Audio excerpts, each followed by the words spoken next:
Hello, I'm reading from Autobiography of a Yogi. I'm starting on page 480 at the beginning of the fourth paragraph. In most cases, the astral body is an exact counterpart of the last physical form.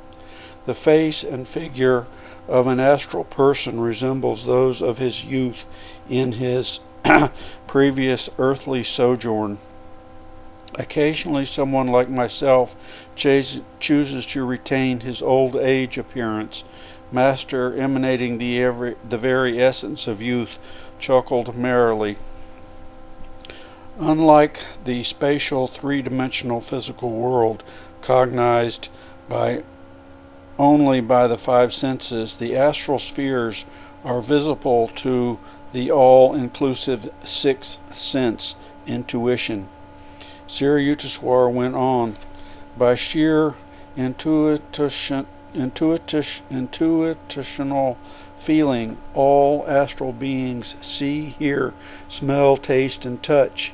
They possess three eyes, two of which are partially closed. The third and chief astral eye, vertically placed on the forehead, is open.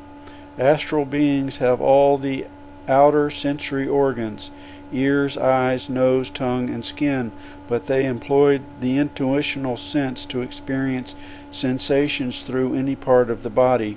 They can see through the ear or nose or skin. They are able to hear through the eyes or tongue, and can taste through the ears or skin, and so forth. Man's physical body is exposed to countless dangers and is easily hurt or maimed. The ethereal astral body may occasionally be cut or bruised, but is healed at once by mere willing. Gurudeva, are all astral persons beautiful?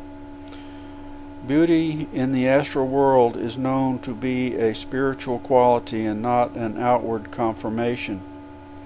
Sri Yukteswar replied, astral beings therefore attach little importance to facial features. They have the privilege, however, of costuming themselves at will with new, colorful, astral materialized bodies, just as worldly men don new array for gala events, so astral beings find occasions to bedeck themselves in specially designed forms. Joyous astral festivities on the higher astral planets like Hiranyalaka take place when a being is liberated from the astral world through spiritual advancement and is therefore ready to enter the heaven of the casual world. On such occasions, the invisible Heavenly Father and the saints who are merged in Him materialize themselves into bodies of their own choice and join the astral celebration. In order to please His beloved devotee, the Lord takes any desired form. As the devotee worshipped through devotion, he sees God as the Divine Mother. Now, if the devotee worshipped through devotion, he sees God as the Divine Mother. To Jesus, the Father aspect of the Infinite One was appealing beyond other conceptions. The individuality with which the Creator has endowed each of His creatures makes every conceivable and inconceivable demand on the Lord's versatility. My Guru and I laughed happily together. Friends of other lives easily recognize one another in the astral world. Sri Yukteswar went on in his beautiful flute-like voice. Rejoicing at the immortality of friendship, they realize the indestructibility of love, often doubted at the time of the sad, delusive partings of earthly life. The intuition of astral beings pierces through the veil and observes human activities on earth, but man cannot view the astral world unless his sixth sense is somewhat developed. Thousands of earth dwellers have momentarily glimpsed an astral being or an astral world. The advanced beings on Hiranyalaka remain mostly awake in ecstasy during the long astral day and night, helping to work out intricate problems of cosmic government and the redemption of prodigal sons, earthbound souls. When the Hiranyalaka beings sleep, they have occasional dreamlike astral visions. Their minds are usually engrossed in the conscious state of highest nirvikalpa bliss. Inhabitants in all parts of the astral worlds are still subject to mental agonies. The sensitive minds of the higher beings on planets like Hiranyalaka feel keen pain if any mistake is made in conduct or perception of truth. These advanced beings endeavor to attune their every act and thought to the perfection of spiritual law with the perfection of spiritual law. Communication among the astral inhabitants is held entirely by astral telepathy and television. There is none of the confusion and misunderstanding of the written and spoken word which earth dwellers must endure. Just as persons on the cinema screen appear to move and act through a series of light pictures and do not actually breathe, so the astral beings walk and work as intelligently guided and coordinated images of light without the necessity of drawing power from oxygen. Man depends upon solids, liquid, gases, and energy for sustenance. Astral beings sustain themselves principally by cosmic light. Mastermind, do astral beings eat anything? I was drinking in his marvelous elucidations with the receptivity of all my faculties, mind, heart, and soul. Superconscious perceptions of truth are permanently real and changeless, while fleeting sense experiences and impressions are never more than temporary or relatively true, and soon lose in memory all of their vividness. My Guru's words were so penetratingly imprinted on the parchment of my being that at any time, by transferring my mind to the superconscious state, I can clearly relive the divine experience. Luminous, ray-like vegetables abound in the astral soils, he answered. The astral beings consume vegetables and drink a nectar flowing from the glorious fountains of light and from astral brooks and rivers.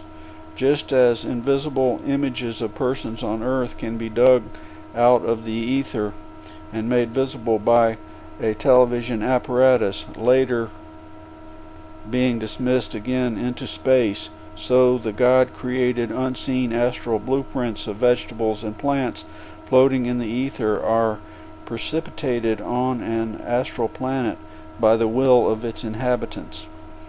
In the same way, from the wildest fancy of these beings, whole gardens of fragrant flowers are materialized, returning later to the etheric invisibility. Although dwellers on the heavenly planets like Hiranyalaka are almost freed from any necessity of eating, still higher is the unconditioned existence of almost completely liberated souls in the causal world, who eat nothing save the manna of bliss.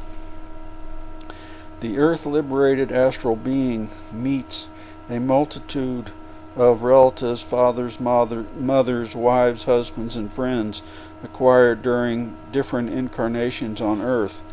As they appear from time to time in various parts of the astral realms, he is therefore at a loss to understand whom to love especially. He learns in this way to give a divine and equal love to all, as children and individualized expressions of God. Through the outward appearance of loved ones may have changed more or less according to the development of new qualities in the latest life of any particular soul, The astral being employs his unerring intuition to recognize all those once dear to him in other planes of existence and welcome them to their new astral home. Because every atom in creation is inextinguishably dowered with individuality, an astral friend may be recognized no matter what costume they may don, even as on Earth an actor's identity is discoverable by close observation despite any disguise. The span of life in the astral world is much longer than on Earth. A normal advanced astral being's average life period is from 500 to 1,000 years, measured in accordance with earthly standards of time. As certain redwood trees outlive most trees by millennia, or as some yogis who live several hundred years, though most men die before the age of 60, so some astral beings live much longer than the usual span of astral existence. Visitors to the astral world dwell there for a longer or shorter period in accordance with the weight of their physical karma, which draws them back to earth within a specified time. The astral being does not have to contend painfully with death at the time of shedding his luminous body. Many of these beings nevertheless feel slightly nervous at the thought of dropping their astral form for the subtle casual one. The astral world is free from unwilling death, disease, and old age. These three dreads are the curse of earth, where man has allowed his consciousness to identify itself almost wholly with a frail physical body, requiring constant aid from air, food, and sleep in order to exist at all. Physical death is attended by the disappearance of breath and the disintegration of fleshly cells. Astral death consists of the disbursement of lifetrons, those manifest units of energy which constitute the life of astral beings. At physical death, a being loses his consciousness of flesh and becomes aware of his subtle body in the astral world. Experiencing astral death in due time is a being thus passes from the consciousness of astral birth and death to that of physical birth and death. These recurrent cycles of astral and physical encasement are the ineluctable destiny of all unenlightened beings. Scriptural definitions of heaven and hell sometimes stir man's deeper than subconscious memories of his long series of experiences in the blithesome astral and disappointing terrestrial worlds. Beloved Master, I ask, will you please describe more in detail the differences between rebirth on earth and in the astral and causal spheres? Man, as an individualized soul, is essentially causal-bodied. My guru explained. That body is a matrix of 35 ideas required by God as the basic or causal thought forces from which he later formed the subtle astral body of 19 elements and the gross physical body of 16 elements. The 19 elements of the astral body are mental, emotional, and lifetronic. The 19 components are intelligence, ego, feeling, mind, sense consciousness, 5 instruments of knowledge, the subtle counterparts of the senses of sight, hearing, smell, taste, touch, 5 instruments of action, the mental correspondence for the executive abilities to procreate, excrete, talk, walk, and exercise manual skill, and 5 instruments of life force. These empowered to perform the crystallizing, assimilating, eliminating, metabolizing, and circulating functions of the body. This subtle astral encasement of 19 elements survives the death of the physical body, which is made of 16 gross chemical elements. God thought out the different forms within himself and projected them into dreams. Lady Cosmic Dream thus sprang out, decorated in all her colossal endless ornaments of relativity. In 35 thought categories of the causal body, God elaborated all the complexities of man's 19 astral and 16 physical counterparts. By condensation of vibratory forces, first subtle, then gross, he produced man's astral body and finally his physical form.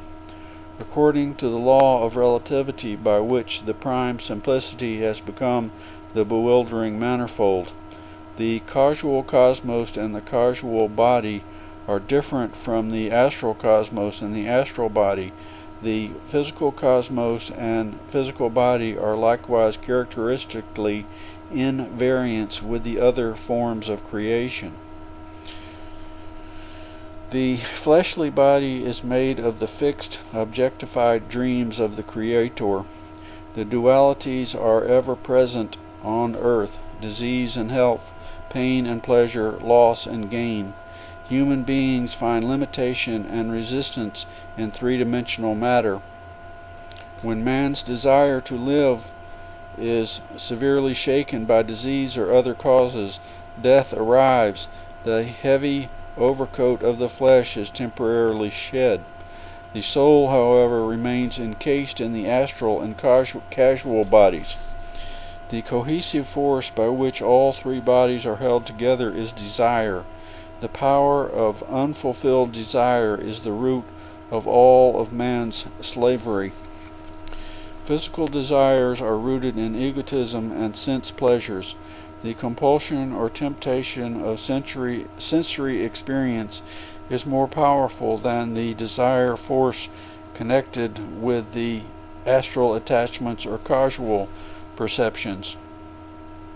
Astral desires center around enjoyment in terms of vibration. Astral beings enjoy the ethereal music of the spheres and are entranced by the sight of all creation as exhaustless expressions of changing light. The astral beings also smell, taste, and touch light. Astral desires are thus connected with an astral being's power to precipitate all objects and experience as forms of light or as condensed thoughts or dreams. Casual desires are fulfilled by perception only. The nearly free beings who are encased only in the causal body see the whole universe as realizations of the dream ideas of God. They can materialize anything and everything in sheer thought. Causal beings therefore consider the enjoyment of physical sensations or astral delights as gross and suffocating to the soul's fine sensibilities. Causal beings work out their desires by materializing them instantly. Those who find themselves covered only by the delicate veil of the causal body can bring universes into manifestation even as the Creator. Because all creation is made of the cosmic dream texture, the soul thinly clothed in the causal has vast realizations of power. A soul, being invisible by nature, can be distinguished only by the presence of its body or bodies. The mere presence of a body signifies that its existence is made possible by unfulfilled desires. So long as the soul of man is encased in 1, 2, or 3 body containers, sealed tightly with the corks of ignorance and desires, he cannot merge with the sea of spirit. When the gross physical receptacle is destroyed by the hammer of death, the other two coverings, astral and causal, still remain to prevent the soul from consciously joining the omnipresent life. When desirelessness is attained through wisdom, its power disintegrates the two remaining vessels. The tiny human soul emerges free at last. It is one with the measureless amplitude. As my divine guru, I ask my divine guru to shed further light on the high and mysterious causal world. The causal world is indescribably subtle, he replied. In order to understand it, one would have to possess such tremendous powers of concentration that he could close his eyes and visualize the astral cosmos and the physical cosmos in all their vastness, the luminous balloon with the solid basket, as existing in ideas only. If by this superhuman concentration one succeeded in converting or resolving the two cosmoses with all their complexities into sheer ideas, he would then reach the causal world and stand on the borderline of fusion between mind and matter. There one perceives all created things, solids, liquids, gases, electricity, energy, all beings, gods, men, animals, plants, bacteria, as forms of consciousness, just as a man can close his eyes and realize that he exists, even though his body is invisible to his physical eyes and is present only as an idea. Whatever a human being can do in fancy, a causal being can do in reality. The most colossal imaginative human intelligence is able, in mind only, to range from one extreme of thought to another, to skip mentally from planet to planet, or tumble endlessly down a pit of eternity, or soar rocket-like into the galaxied canopy, or scintillate like a searchlight over Milky Ways and the starry spaces. But beings in the causal world have a much greater freedom and can effortlessly manifest their thoughts into instant objectivity without any material or astral obstruction or chromatic limitation. Causal beings realize that the physical cosmos is not primarily constructed of electrons, nor is the astral cosmos basically composed of lifetrons.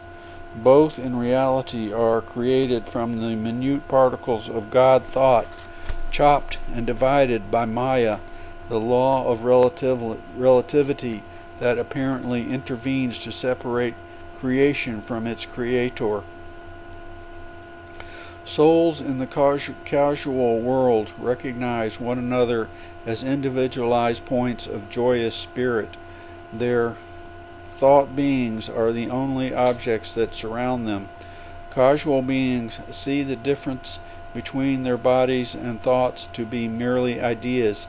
As a man closing his eyes can visualize a dazzling white light or a faint blue haze, so causal beings by thought alone are able to see, hear, smell, taste, touch.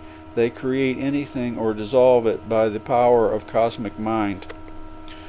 Both death and rebirth in the causal world are in thought. Causal-bodied beings feast only on the ambrosia of eternally new knowledge. They drink from the springs of peace, roam on the trackless soil of perceptions, and swim in the ocean endlessness of bliss. Lo, see their bright thought bodies zoom past trillions of spirit-created planets, fresh bubbles of universes, wisdom stars, spectral dreams of gold nebula on the skyey bosom of infinity. Many beings remain for thousands of years in the causal cosmos. By deeper ecstasies, the freed soul then withdraws itself from the little causal body and puts on the vastness of the causal cosmos. All the separate eddies of ideas, particularized waves of power, love, will, joy, peace, intuition, calmness, self-control, and concentration melt into the ever-joyous sea of bliss. No longer does the soul have to experience its joy as an individualized wave of consciousness, but it is merged in the one cosmic ocean with all its waves, eternal laughter, thrills, and throbs. When a soul is out of the cocoon of the three bodies, it escapes forever from the law of relativity and becomes the ineffable, ever existent. Behold the butterfly of omnipresence, its wings etched with stars and moons and suns. The soul expanded into spirit remains alone in the region of lightless light, darkless dark, thoughtless thought, intoxicated with its ecstasy of joy in God's dream of cosmic creation. A free soul, I ejaculated in awe. When a soul finally gets out of the 3 jars of bodily delusions, Master continued, it becomes one with the infinite without any loss of individuality. Christ had won its final freedom even before he was born as Jesus. In 3 stages of his past, symbolized in his earth life as the 3 days of his experience of death and resurrection, he had attained the power of a fully arise. He had attained the power to fully arise in spirit. The undeveloped man must undergo countless earthly and astral and causal incarnations in order to emerge from his 3 bodies. A master who achieves this final freedom may elect to return to earth as a prophet to bring other human beings back to God, or, like myself, he may choose to reside in the astral cosmos. There, a savior assumes some of the burden of the inhabitants' karma, and thus helps them to terminate their cycle of reincarnation in the astral cosmos and go on permanently to the causal spheres. Or a freed soul may enter the causal world to aid its beings to shorten their span in the causal body and thus attain the absolute freedom. Resurrected one, I want to know more about the karma which forces souls to return to the 3 worlds. I could listen forever, I thought, to my omniscient master. Never in his earth life had I been able at one time to assimilate so much of his wisdom. Now, for the first time, I was receiving a clear, definite insight into the enigmatic interspaces on the checkerboard of life and death. The physical karma or desires of man must be completely worked out before his continued stay in astral worlds becomes possible. My guru elucidated in his thrilling voice. 2 kinds of beings live in the astral spheres, those who still have earthly karma to dispose of, and those who must therefore re-inhabit a gross physical body in order to pay their karmatic debts, could be classified after physical death as temporary visitors to the astral world rather than as established residents. Beings with unredeemed earthly karma are not permitted after astral death to go to the high causal sphere of cosmic ideas, but must shuttle to and fro from the physical and astral worlds, only conscious successively of their physical body of 16 gross elements and of their astral body of 19 subtle elements.